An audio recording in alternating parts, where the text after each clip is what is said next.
Saudara, dua pria yang merupakan adik dan kakak ipar di Kabupaten Takalar, Sulawesi Selatan terlibat duel menggunakan senjata tajam. Adik ipar tewas terkena parang di bagian leher. Korban yang mengalami luka di bagian leher langsung dibawa ke rumah sakit untuk mendapat pertolongan medis.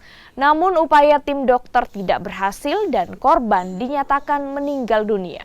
Dari hasil penyelidikan polisi, kejadian berawal ketika korban yang merupakan aparat keamanan desa menegur pelaku yang sedang pesta miras di rumah pelaku.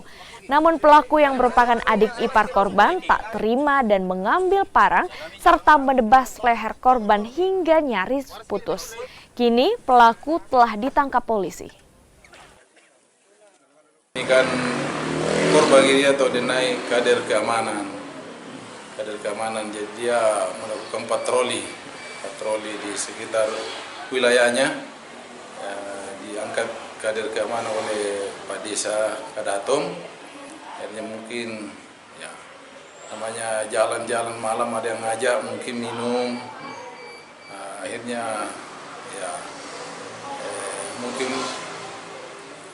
dia minum, dia banyak cerita ya. Biasa orang minum kalau sudah tidak terkontrol ceritanya. Mungkin didengar oleh iparnya. Akhirnya iparnya keluar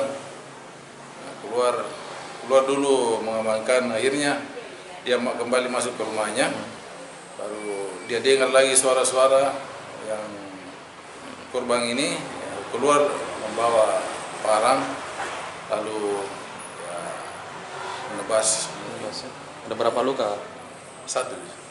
Dua luka. Dua luka ya? Dua luka.